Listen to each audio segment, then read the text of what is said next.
Hello friends, this is Normal here for Technique, and in this video we'll share 5 reasons why you shouldn't buy the Moto G5 Plus. So these are the cons of the device. We already done a detailed video on the 7 reasons why this device is a good buy. Now we'll just talk about the cons of this device. So before we start the video, let me just remind you that not all of these cons might be an issue for all the users. Some of the users might find these reasons not really that important, but it all depends upon what features you need on your next smartphone. So in this video we'll talk about the 5 cons of the Moto G5 Plus.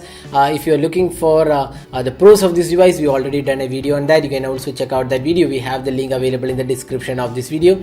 So now let's get started. The first reason being the low storage on the base variant. So you're spending almost 15,000 for the Moto G5 Plus base variant, and it comes with 3GB RAM and just 16GB storage. Now most of the smartphones, if you look, even the 7,000 and 8,000 price segment are now coming with 32GB storage. 32GB is becoming a more or less a standard storage, just like 3GB RAM or 2GB RAM has become now a standard with most of the even the budget smartphones. So this device, even when you pay 15,000, you get only 16GB storage, and out of which only around close to 11GB is available to the user. So that's kind of disappointing.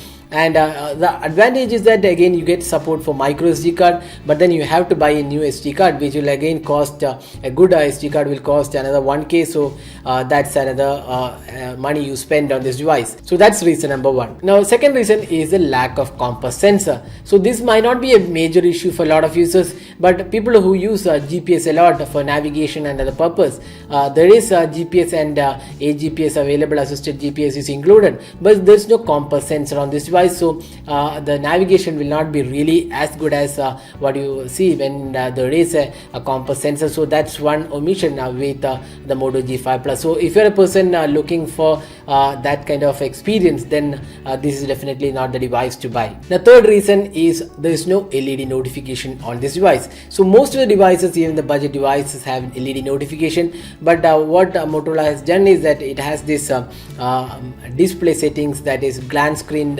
settings. So that's the reason there is no LED notifications on this device. So for people who want LED notifications, you will be disappointed with the lack of that sensor on this device. So that's reason number 3. Now fourth reason is slight heating with extended GPS usage. So this does not have the compass sensor, as I said before, and with extended GPS usage the device does get slightly warm. It's not a major heating issue, but then definitely the device gets warm with extended GPS usage, especially when you are using the phone for navigation. So a lot of users nowadays use mobile phones for navigation, and when you're using GPS for quite some time, the device do get slightly warm. So that's reason number 4. And the final reason is the pricing. So this device is priced almost 2 to 3K premium than the competitive devices like the Redmi Note 4, the Honor 6X. All these are competitive devices, and this variant is priced 14,999 for the 3GB 16GB storage, and the 32GB storage variant is priced almost 17,000. That's a massive 4K higher than the Redmi Note 4, which has 4GB RAM and 64GB storage. So the pricing could have been better. At least company could have provided 32 and 64GB storage options, but then that has not been the case with the Moto G5 Plus. Other than that, the speaker on this device is a front-firing speaker, but the quality is not as good as what we have seen on some of the other Moto devices. So it's kind of average performer. It's not very loud, but a decently performing speaker. So if you're a person who loves listening to music, definitely the front-facing speakers provide some really good experience when compared to the rear placed speakers, but then the quality of the speaker is kind of average on this device.